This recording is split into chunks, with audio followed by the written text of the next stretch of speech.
자, 기가 막힌 소식이 또 나오고 있습니다. 메가소울 프로젝트 그리고 공매도 관련해서 국민들의 반응이 폭발적이니 게다가 대통령의 지지율도 상승 기류를 탈 것으로 보이니 민주당 얘네들이 지금 발등에 불이 떨어졌나 봐요.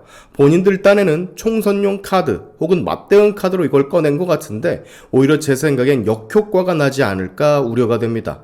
자, 민주당은 말이죠. 박근혜 탄핵의 달콤했던 맛을 잊지 못하는 집단입니다. 그렇게 해서 정권을 잡은 무리들이기 때문에 탄핵이란 단어를 굉장히 가볍게 봐요. 생각해보자고요. 박근혜가 탄핵이 되기 전 우리는 탄핵이란 단어 자체도 굉장히 생소했단 말이죠. 근데 요즘 보세요. 민주당은 뭐만 하면 국무위원들을 대상으로 탄핵을 하겠다라 으름장을 놓고 있습니다. 법리학권 180석 대가리수 하나 믿고서 말이죠.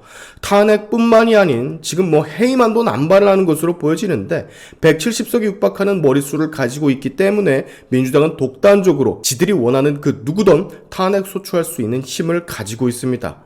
실제 이상민 장관은 이것 때문에 직무가 정지됐었잖아요. 헌재에서 전원일치 기각을 시켰었지만 그 과정에서 약 160일가량 이상민 행안부 장관은 장관으로서의 직무 수행을 아예 할 수가 없었습니다. 국정 운영에 공백이 생긴 거죠, 결과적으로. 그리고 그 피해는 당연히 고스란히 국민들이 보게 됐고 그에 대한 책임도 아무 죄 없던 이상민 장관 그리고 정부가 뒤집어 썼습니다. 국회에서 어쨌든 탄핵 소추안이 가결이 되면 헌법재판소의 최종 결정이 나오기 전까지 직무가 다 정지가 되는 거 알고 계시죠? 이런 게 바로 법의 허점인데 헌법의 절차인 탄핵을 정치적 수단으로 악용하고 있는 것이라고 밖에는 설명할 수가 없을 것 같습니다. 역풍 맞기 딱 좋을 텐데 이거 어떡하려나 모르겠어요, 민주당은. 여태까지 민주당이 언급한 탄핵의 대상은 제가 기억하기로만 7에서 8명이 넘어가는 것으로 파악이 되고 있습니다. 한독수 총리부터 시작해서 한동훈 법무장관, 원희룡 장관, 이종섭 전 국방부 장관, 김영호 통일부 장관, 더 나아가 윤석열 대통령까지 뭐 거의 돌아가면서 맨날 탄핵이니 뭐니 했었는데 자, 이미 민주당은 말이죠. 방금 전에도 언급을 했듯 이상민 장관의 케이스로 어차피 탄핵 소추를 하면 헌재에서 막힐 거라는 걸 이제는 인지하고 있습니다.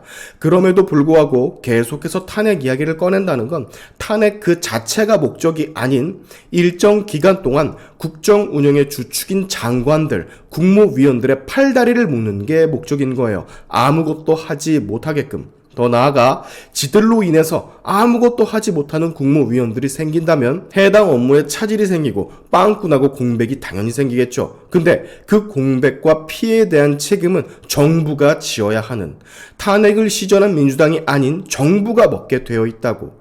우리야 정치에 관심이 많은 사람들이니까 이러한 세세한 것들을 알고 있지만 일반적인 국민들은 모른단 말이에요. 국무위원 공백으로 생긴 그 많은 손해들, 국민들의 피해에 대해서 국민들은 정부를 욕하지 이런 상황을 만들어낸 민주당까지 욕하진 않아요. 왜? 아예 모르니까. 그 과정들을 관심조차 없으니까 결과값들만 국민들은 인지를 한단 말이에요.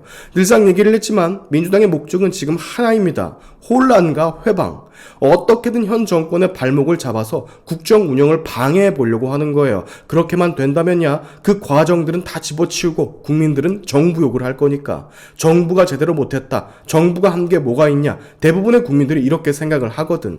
여당의 지지율, 대통령의 지지율은 생각할 것도 없이 떡락을 하게 될 테고 이렇게 되면 민주당은 목적 달성을 하게 되는 거죠.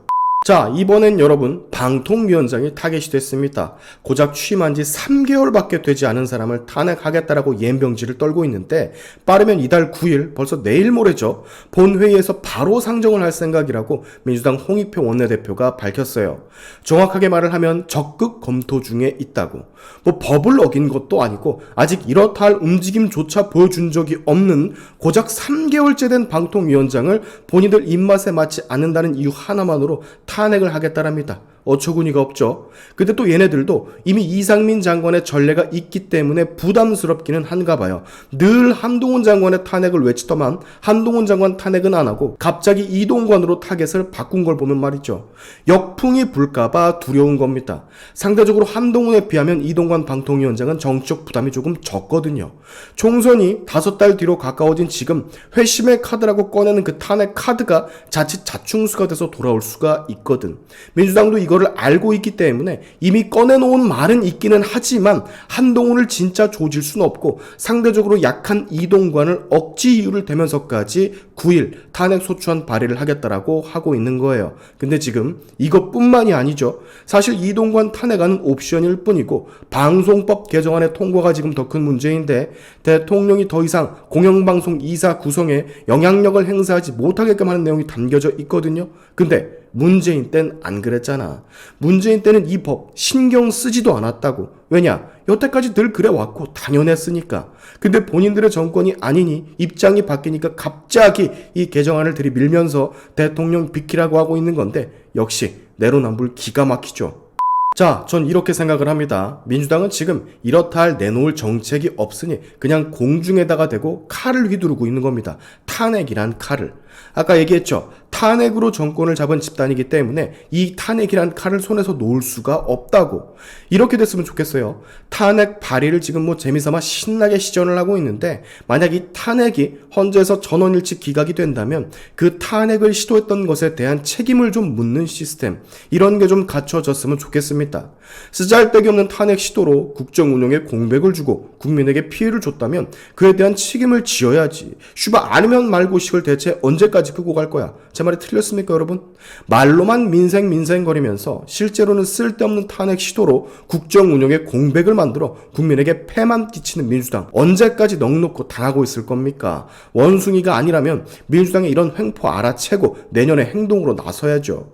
민폐 중에 개민폐, 이런 게 이재명표 민생입니다. 부디 많은 국민들이 좀 민주당의 악랄한 실체를 하루빨리 깨닫길 바라면서 오늘의 샤인튜브 여기까지 하겠습니다. 여러분의 영상 공유는 세상을 밝히는 힘이 되니까 꼭 공유 부탁드리면서 지금까지 제 영상이 좋으셨다면 구독과 좋아요 그리고 알림 설정까지 꼭 한 번씩 눌러주시면 감사하겠습니다. 다음에 봅시다.